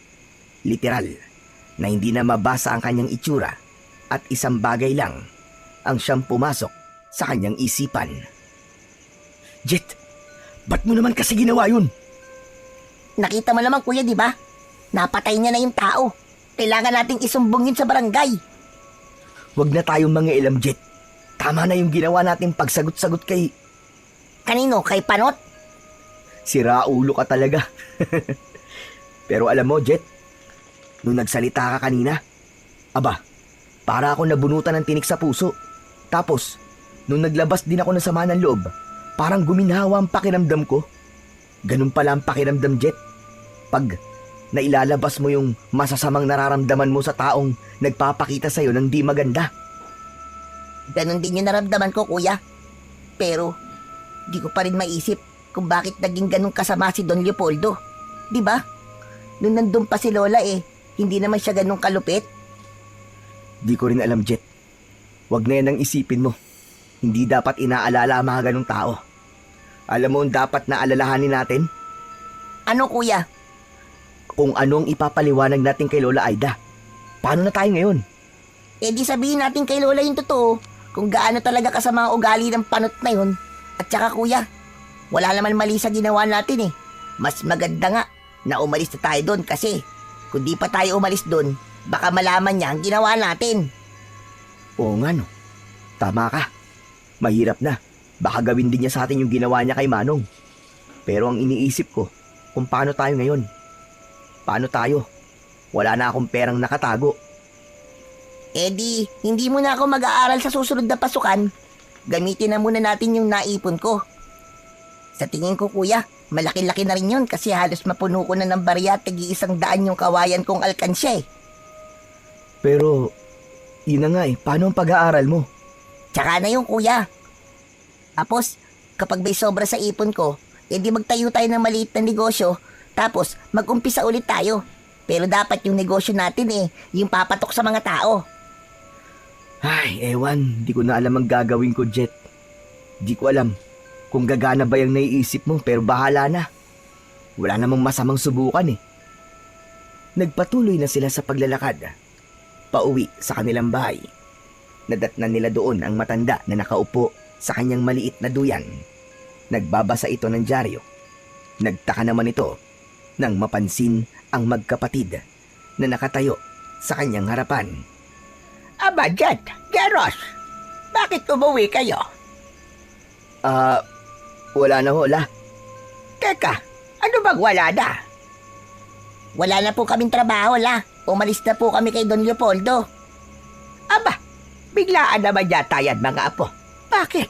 Ano ba nangyari? Kasi La, nadatnan po namin si Don Leopoldo na may sinasaktang tauhan doon po sa gapasan.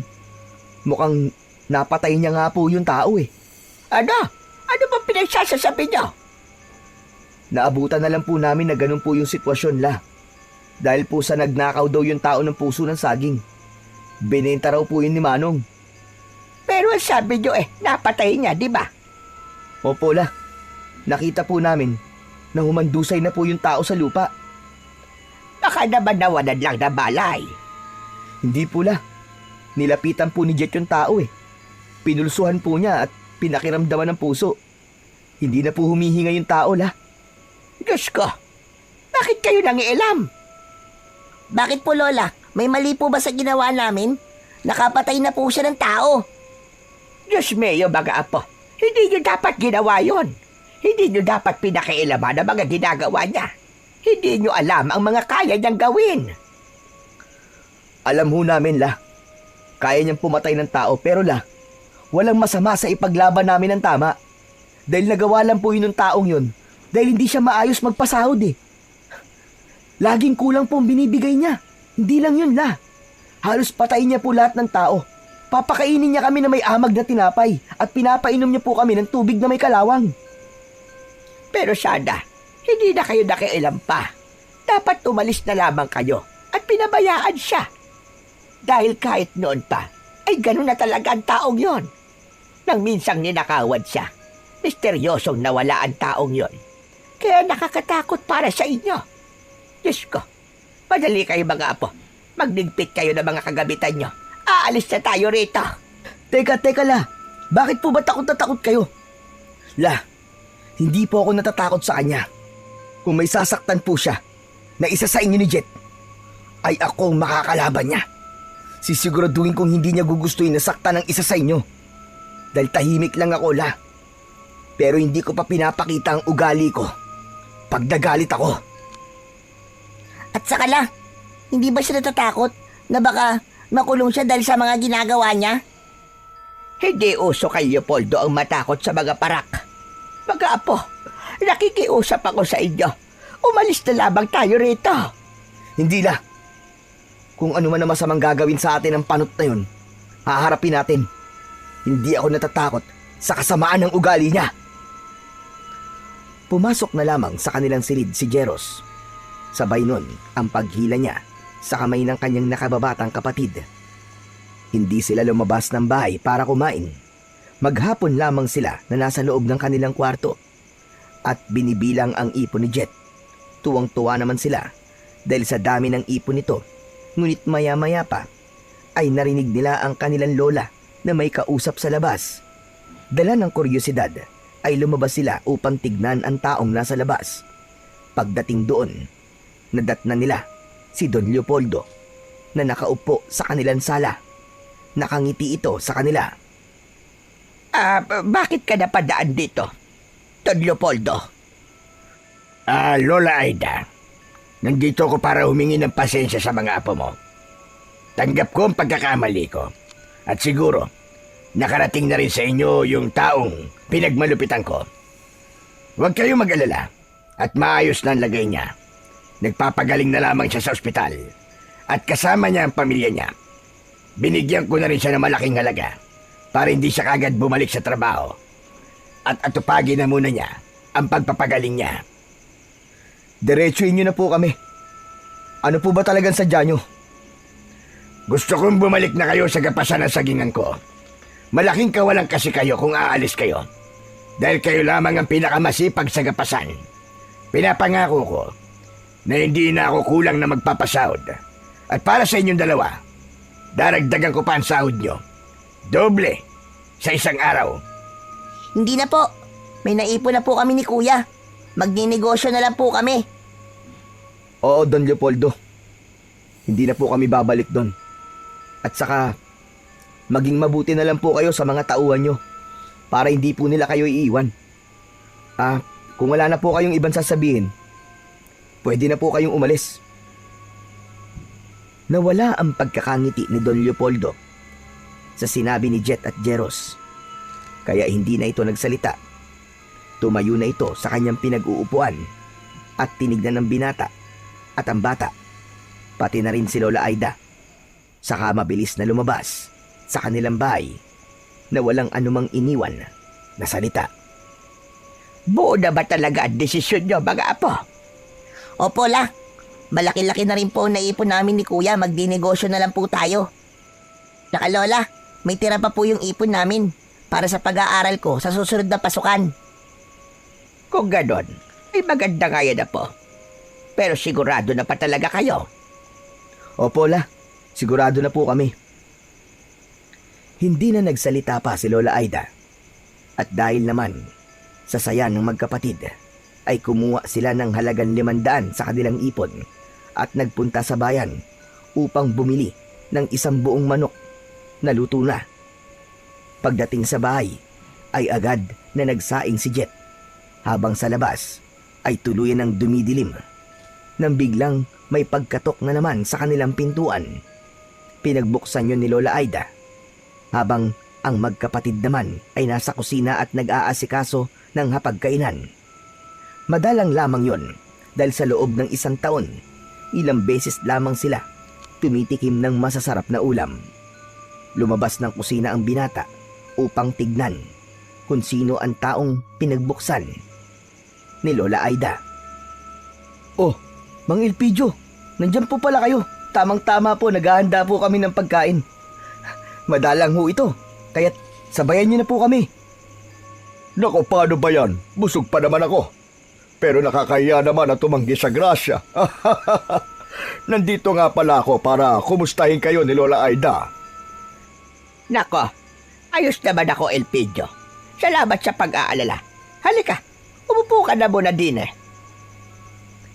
Iniwan ng binata si Mang Elpidio at Lola Aida sa kanilang sala. Bumalik na ito sa kusina. Maya-maya pa, matapos nilang maghain, ay tinawag na nila ang dalawa sa sala. Agad namang nagtungo sa kusina ang dalawa at umupo sa pagkainan. Maya-maya pa, ay umupo na rin ang magkapatid at sinabi ng binata na magdadasal muna sila bago kumain. Magpapasalamat sila sa pagkain na nasa kanilang harapan. Si Jet ang nanguna sa pagdarasal na yon Matapos nila sa pagdarasal, ay isa-isa na silang kumuha ng kanin at ulam. Susubo pa lang sana sila ng kanin nang marinig nila ang sigawan sa labas. Hindi lamang yon, narinig din nila ang kaluskos sa kanilang bubungan na para bang may naglalakad doon.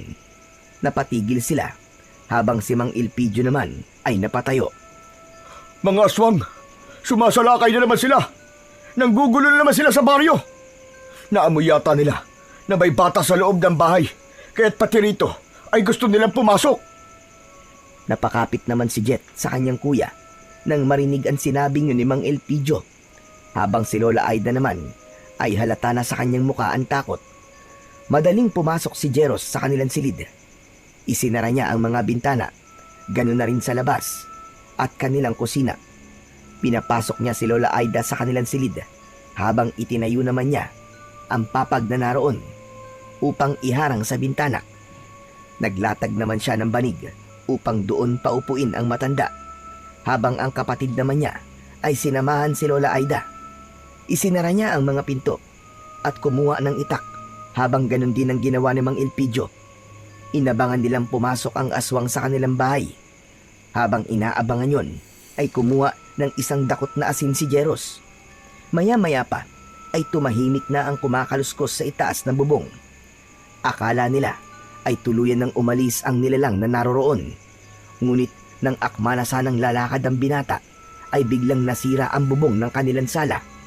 Kasabay nun ang pagbagsak ng isang nilalang. Ang akala nila ay nag-iisa lamang yon.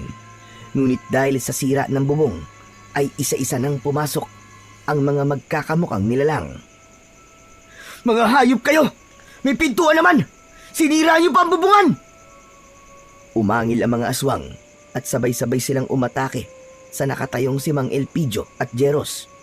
Ngunit bago pa sila tuluyang makalapit, ay mabilis na gumalaw ang binata at ibinato sa kanila ang isang dakot na asin na kanyang hawak-hawak.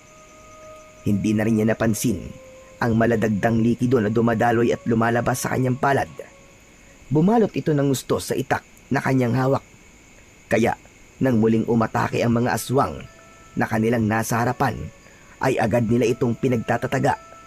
Nang mapatay nila ang lahat ng aswang, bigla nalaman silang nakarinig ng mas malalakas na kalabog sa silid kung saan naroroon ang kanyang kapatid at lola. Kaya't hindi na sila nagsayang ng oras. Mabilis nilang binuksan ang pintuan.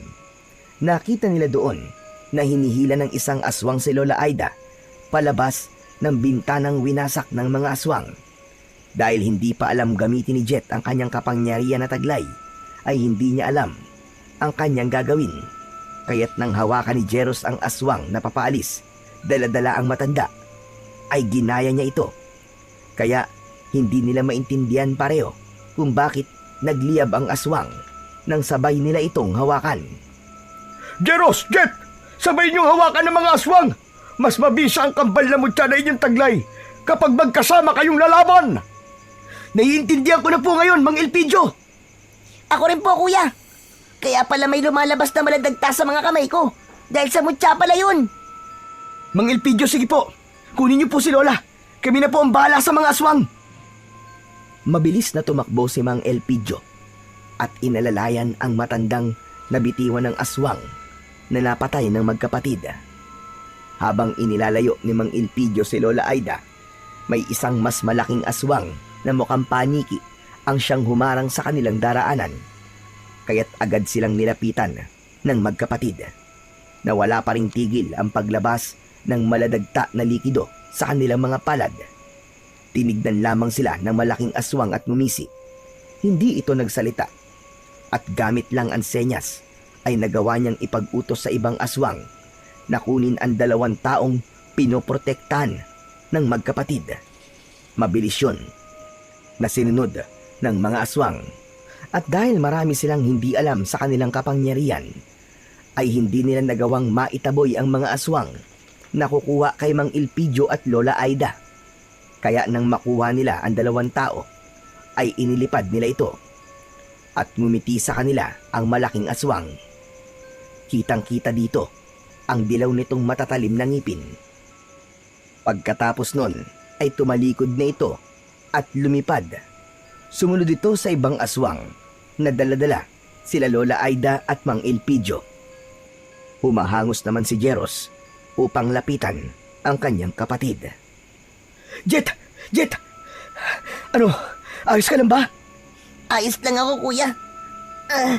Pero si Lola Aida at Mang Elpidio, kuya, natangay sila ng mga aswang. Alam ko, Jet. Kaya susundan natin sila. Hindi sila pa pwedeng mapahamak. Itinayo ni Joros ang kanyang nakababatang kapatid. Ngunit isang hakbang pa lamang nila ay umikot ang kanilang paningin. Napapikit sila at sa muling pagdilat ng kanilang mga mata ay nasa ibang lugar na sila. Para bang nasa ibang dimensyon sila dahil sa lugar na yon ay maliwanag. Puno ng saging. Pumikintab ang paligid. Maya-maya pa, isang maliit na boses ang kanilang narinig at isang boses ng babae. Nang lumingon sila sa kinaroroonan ng tinig, ay nanlaki ang mga mata nila dahil sa isang nilalang na nakaupo sa isang puno ng saging. Unggoy yun na may isang katawan, ngunit dalawa ang ulo. Hala! Kuya! Ano yan? Diyos ko, kanina aswang tapos ngayon, unggoy na nagsasalita naman. Kuya, mamamatay na yata ako sa nangyayari sa mundo. Kuya! Tumahimik ka nga, Jet! Sino ka? Mali! Sino kayo? Tsaka, nasaan kami? Ayong matakot. Ako si Veronica. At siya naman ang aking kambal na si Vernon.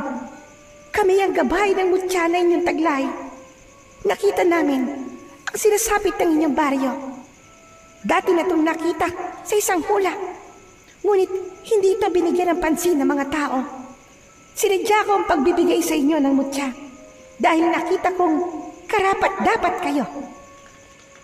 Basta, ako naman si Vernon. Ako ang kambal ni Veronica. Ako ang magsasabi sa inyo ng kakayahan ng inyong mga mutya. Unang kakayahan, kaya nyo maglabas ng maladagtang likido sa inyong mga palad.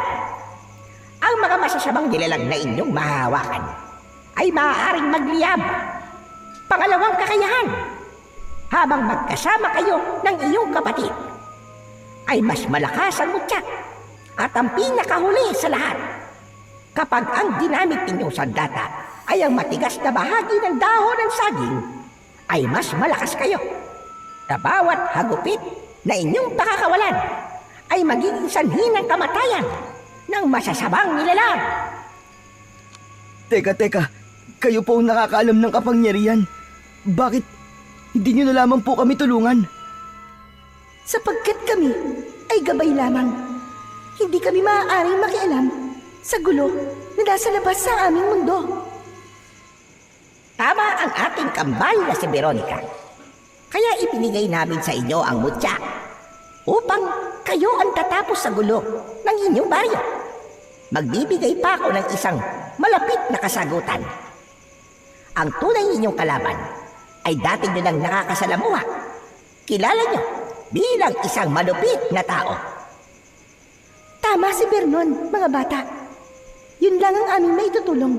Sana ay mapagtagumpayin ninyo ang inyong pagsubok. Paalam! Minsan pa ay umikot ang paningin ng magkapatid. Napapikit silang muli at sa muli nilang pagdilat ay nagbalik na sila sa lugar kung saan sila nagmula. Anak ng nalintikan na. Paano natin susundan yung mga aswang? Ay, ano ba yan? Anong gagawin natin ito? Saan natin hahanapin sila Lola Aida? Ano sa tingin mo, Jet? Maglakad-lakad kaya muna tayo. Hinawakan ni Jeros ang kamay ng kanyang kapatid at naglakad sila ng sabay. Ngunit si Jet ay wala sa sarili. Hanggang sa may naamoy silang mabaho na para bang nabubulok na katawan. Napatingin sila sa isang talayb. Nilapitan yun ni Jeros at habang lumalapit ito ay mas lalong nangangalingasaw ang amoy na nabubulok. hinawi niya ang talahib at tumambad sa kanya ang katawan ng isang pamilya. Isa doon ang lalaking napatay ni Don Leopoldo. Hayop na yun! May mga patay dito, Jet! May patay na tao! Pinuntahan ng batang si Jet ang mga patay na tao na sinasabi ng kanyang kuya. Nakita niya nga doon ang isang pamilyang walang buhay. Wakwak ang dibdib at tiyan ng mga ito at nakadilat pa ang mga mata. Kuya, mukhang alam ko na kung sino may pakana ng lahat ng ito. Pakinggan mo ko sa lahat ng clue na ibibigay ko. Una, pinagnakawan raw si Don Leopoldo at bigla raw nawala yung tao. Pangalawa, yung mga narinig kong mag-asawa na nag-uusap, nabanggit nila na yung mga tao daw na naragpo ang walang buhay ay nakita malapit sa sagingan ni Don Leopoldo. Tapos si Manong, na pinag-aagupit ni Don Leopoldo. Diba? Ang sabi niya nasa ospital to, kasama ang pamilya. Pero nandito at patay na sila.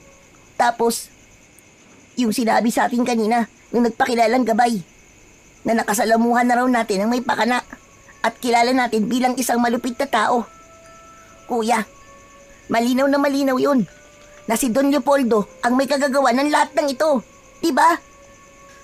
Teka, Jet. Sigurado ka ba sa mga sinasabi mo?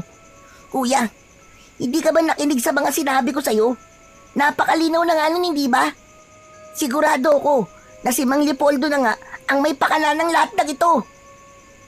Kung ganun, Jet, magbabayad siya sa kahayupan niya. Sisiguraduhin ko mapapatay ko siya. Kapag may nangyaring masama kay Lola Aida, humanda talaga siya sa akin. Sige na, pumunta ka na ng barangay. Ipagbigay alam mo na tagpuan nating mga katawan dito. Tapos ako, didiretso na ako sa sagingan. Kukuha ko ng pwede nating magamit na sandata. Tapos ikaw, susunod ka sa akin doon ha. Papasok tayo sa mansyon. Sigurado ako na hindi sila malayo rito. Ngayon malinaw na sa akin kung bakit ayaw ni Don Leopoldo na nakawin ng mga puso ng saging. Dahil ayaw niyang maunahan siya sa mga mutya. Sige na, aabangan kita sa kubo ni Don Leopoldo. Tumango na lamang si Jet at mabilis niyang tinahak ang daan patungong barangay, habang si Jeros naman ay tinahak ang daan patungong sagingan. Pagdating niya doon, napansin niya ang paligid. Napuno ito ng ingay na parabang sa tuko. Mabilis niyang inakyat ang bakod. Hindi naman siya nahirapan dahil sa tulong ng dikit ng dagta na lumalabas sa kanyang mga palad. Pagpasok niya, dumiretso agad siya sa sagingan at namili ng matandang dahon ng saging para sa matigas na bahagi na kanilang magagamit sa pakikipaglaban. Maya-maya pa, nakita niya ang kanyang kapatid na paakyat na rin ng bakod, kaya agad siyang pumunta sa kubo na kanilang pinag-usapan. Bit-bit ang mga nilinisan na tangkay ng dahon ng saging. Binigyan niya ng isa ang kanyang kapatid at binulungan ito na dahan-dahan silang papasok sa malaking mansyon. Magdahan-dahan ka lang. Papasok tayo ng mansyon nang walang makakapansin. Hawakan mo ang kamay ko, Jet. Huwag kang lalayo sa akin, ha? At kahit na anong mangyari, huwag mong bitiwan ang kamay ko. Maliwanag ba? Maliwanag po, kuya. Pero teka lang.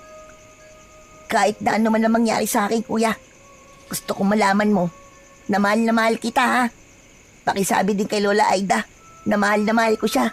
At salamat sa lahat. Sira ulo, ano ba pinagsasabi mo? Para ka na mamaalam, ha? Bumasok tayo ng magkasama at buhay. Lalabas tayo ng buhay at ligtas. Kasama namang Ilpidio at Lola Aida. Kukutungan kita dyan, eh. May problema pa nga tayo, eh. Kaya, wag mo muna akong dramahan, ha? Napakamot na lang sa ulo si Jet. Dahil kahit hindi sabihin ng kanyang kuya, ay gaya niya, ay kinakabahan din siya. Kaya imbis na magsalita pa, ay nanahimik na lamang ito. At habang naglalakad sila patungo sa mansyon, hindi nila namalayan ang kumpulan ng mga langgam na naapakan ni Jet. Kuya, may langgam! Ano ka ba, Jet? Huwag ka maingay! Kuya, may langgam nga! Sabi na huwag ka maingay at huwag ka magulo. Baka mamaya may makapansin sa atin dito ang ingay-ingay mo. Dahil doon, hindi na nagsalita ang batang si Jet. Hindi na rin siya naging magulo sa kanyang kinatatayuan. Ngumanga na lamang ito na para bang sumisigaw, ngunit walang boses na lumalabas. Hanggang sa napansin ni Jeros ang lumuluha niyang kapatid.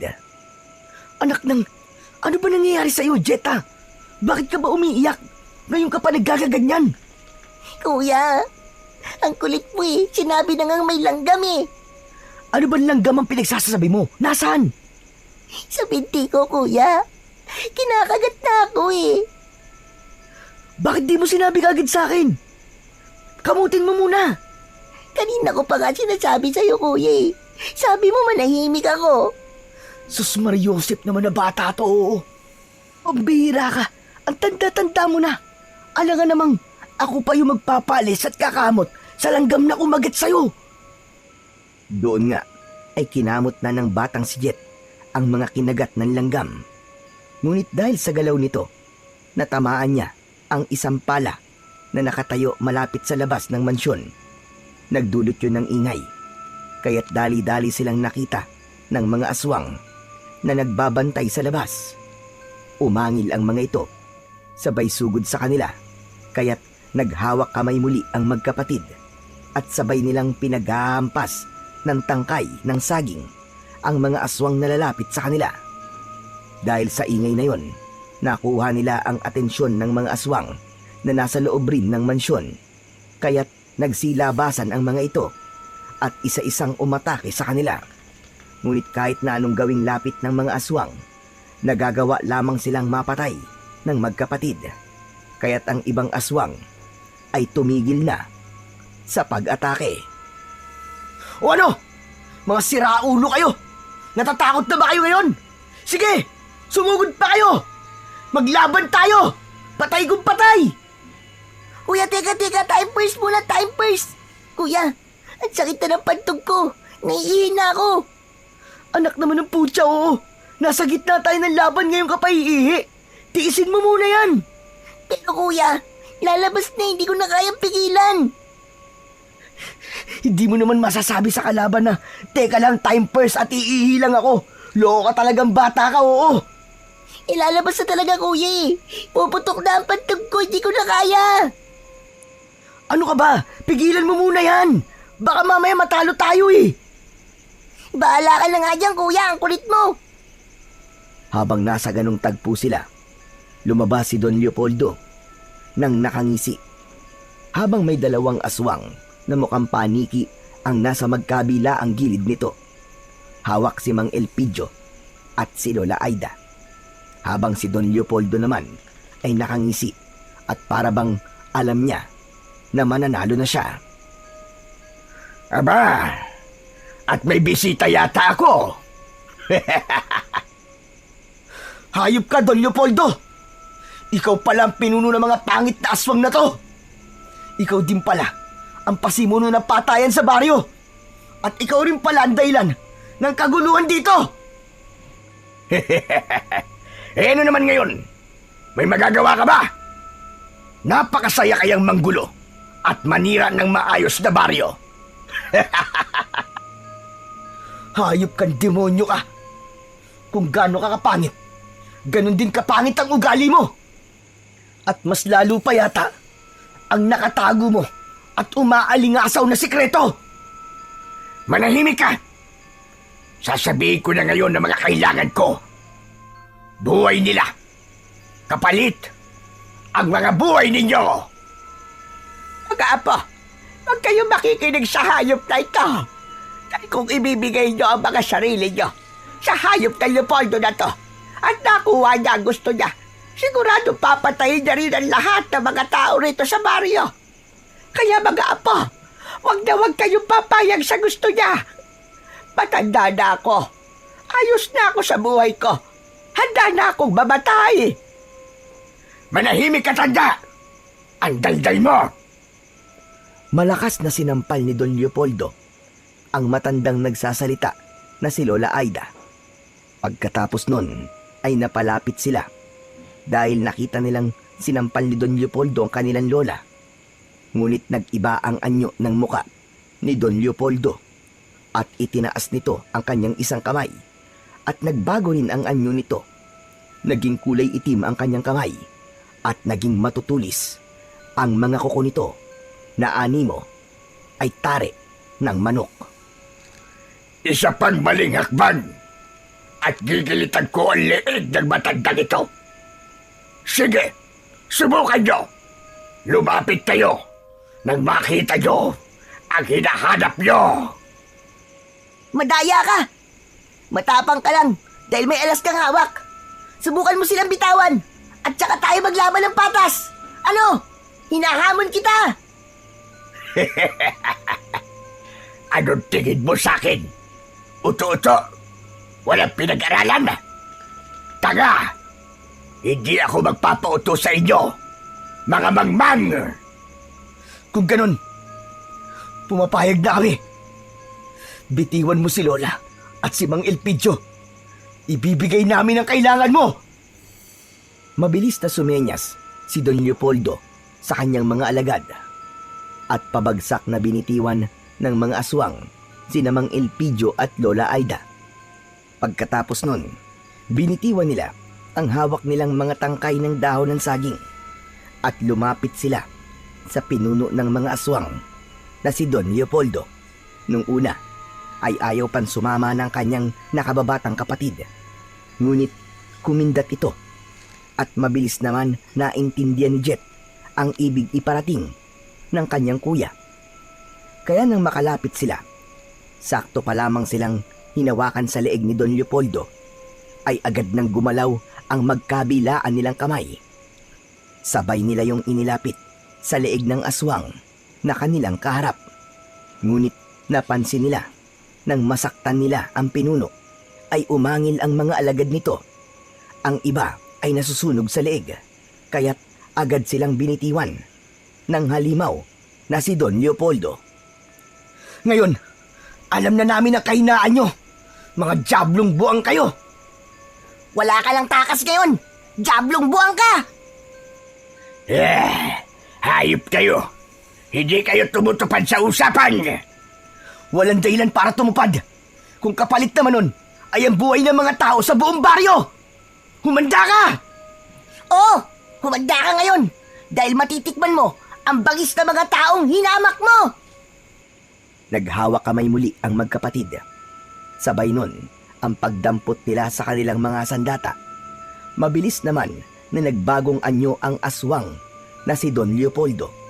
Nagmuka ulit itong malaking paniki na kulay puti lang ang nakikita sa kanyang mga mata, habang ang mga tenga nito ay tumulis palalo. Tinubuan rin ito ng malalaking pakpak. Mabilis naman ang ginawang pagkilos ng magkapatid. Natatamaan sila ng mga kalmot, ngunit hindi sila napupuruhan. Hanggang sa nahampas ng malakas ni Jeros ang mga pakpak ni Don Leopoldo. Akma na sana siyang lilipad upang makalayo, ngunit hindi pa man siya tuluyang nakaangat sa lupa, ay mabilis nang nahawakan ng magkapatid ang magkabilaang paa ng halimaw. Kaya't ipinaikot-ikot nila yon at binitiwan. Nang binitiwan nila yon, ay gumulong yun sa lupa. Hindi naman siya natulungan ng kanyang mga alagad, dahil bawat agupit na natatamo nito ay siya ring nararamdaman ng mga alagad nito, habang ang kanilang pinuno ay gumagapang na lamang sa lupa. Nilapitan ito ng magkapatid habang magkahawak pa rin ang mga kamay. Maawa na kayo. Huwag niyo akong papatayin, pakiusap. Magpapakalayo-layo na lang ako. Patawarin niyo ako. Huwag niyo akong papatayin. Nung may taong pinapatay kang hayop ka o pinapatay ng mga alagad mo, tapos nagmamakaawa sila sa'yo, naawa ka ba? Hindi, di ba? Hindi ka naawa. Brutal mo silang pinatay. Tapos, yung taong pinatay mo ang buong pamilya, siguradong nagmakaawa rin sila sa'yo na huwag mo silang papatayin. Naawa ka bang hayop ka? Hindi rin, di ba? Dahil demonyo ka. Demonyo! Demonyo! Kaya wala kaming dahilan para maawa sa isang kampo ni Satanas na kagaya mo. Sabay nilang inihampas ang kanilang mga sandata sa magkaibang direksyon. Pagkatapos nun, sabay ng mga aswang na nasunog, ansya ding pagkasunog ng katawan ng pinuno ng mga aswang. Nang makita nila ang pagkalusaw ng mga aswang at alam nilang tapos na, mabilis nilang nilapitan ang 2 taong nakatayo. Lola Aida! Mang Ilpidio! Salamat sa Diyos! Tapos na po. Patay na po ang mga aswang. Wala na po si Leopoldo. Malaya na po uli ang baryo. Wala na po uling sasalakay at manggugulo sa baryo natin. Tama kayo mga apo. At nagpapasalamat ako dahil nagawa niyong maalis sa landas natin ang demonyong naglalakad sa lupa upang patayin ang mga taong tahimik na naninirahan dito. Sigurado kong ipagmamalaki kayo ng buong baryo, mga bata. Maraming salamat sa pagkakaligtas niyo sa amin. Isa kayong tunay na mga bayani. Pagkatapos nun, nagyakapan sila ng maigpit. Sumali na rin doon si Mang Ilpidio. Dala rin ng kanilang kasiyahan. Hindi na nila napigilan ang mapaluha sa labis na kaligayahan. Teka, sandali. Ano yun? Ano yung amoy na yun? Ang pangya! Lola, teka. Ikaw ba yun? Naihi ka ba sa short mo? Si Raulo, batang ito. Kahit matanda na ako, hindi naman ako ulyanin, aber. Bakit naman ako iihi sa sarili ko sa lawal? Kutongan kaya kita. Napatingin sila sa nananahimik na si Jet. Tinignan nila iyon pababa. Oo. Anong tingin-tingin niyo sa akin? Sinabi ko naman kasi kay kuya na time first muna at naiihi ako eh. Hindi ako pinapansin. Kaya yan, naihi na tuloy ako sa salawal ko. Tapos kasalanan ko pa ngayon? Nagtawanan na lamang sila hanggang sa sabay-sabay silang umalis sa lugar na yon nang may panibagong pag-asa at ngiti sa mga labi. Lumipas ang ilang buwan ay nag-umpisa ng muli ang pamilya ni Jeros. Habang ang mutya naman ay nanatili na sa kanila. Hindi na yun binawi pa ng kambal na gabay. Namuhay na rin ng matiwasay ang baryong kanilang iniligtas sa kamay ng mga aswang. Pagkatapos ng 1 taon, matapos ang madugong sagupan sa mga aswang, unti-unti na ring nakabangon ang mga tao sa pinsalang dulot ng mga aswang.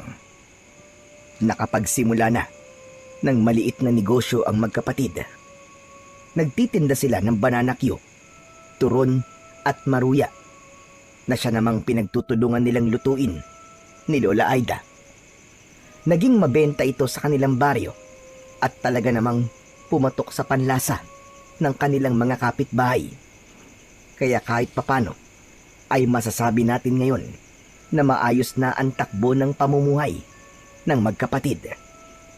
At dahil doon, si Jet ay natupad na ang kanyang pinakagusto.